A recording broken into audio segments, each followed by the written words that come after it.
జై శ్రీరామ్. భిక్షాటన ఎవరు చేస్తారు? నిస్సహాయ స్థితిలో ఉన్నవారు. మరి అన్నీ బాగానే ఉండి దేవీ దేవతలలాగా అలంకరించుకొని డబ్బులు అడుక్కుంటున్నారు. అలా ఎవరైనా మన ముందుకు వస్తే మనమేం చేస్తాం? బుర్ర లేకుండా వాళ్ళ కాళ్ళు మొక్కి డబ్బులు ఇస్తూ ఉంటాం.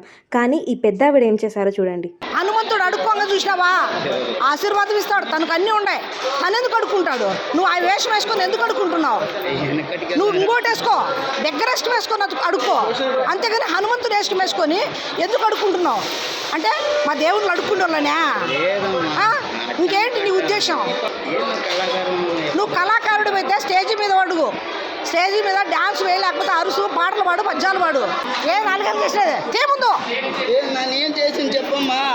నువ్వు ముస్లిం అయితేనే ఇలా చేస్తావు, హిందూ అయితే నువ్వు ఇంత చేయవు. నువ్వు అవును లేదు, ఇంకొక క్రిస్టియన్ లేదు, క్రిస్టియన్ అన్న అయిండాలా.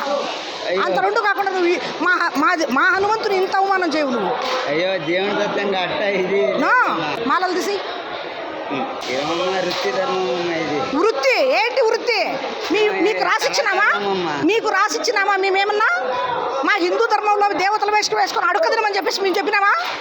ఇలా ఆంజనేయ స్వామి కానీ, రాముడు కానీ, సీత కానీ నువ్వే వేసుకొని ఎక్కడ కనపడినా మా హిందూ దేవుని వేషంలో నువ్వు కనపడి అడుక్కున్నావంటే తాట తీసేస్తా. చూశారు కదా అమ్మ ధైర్యాన్ని నిలబెట్టి ఎలా కడిగేశారో.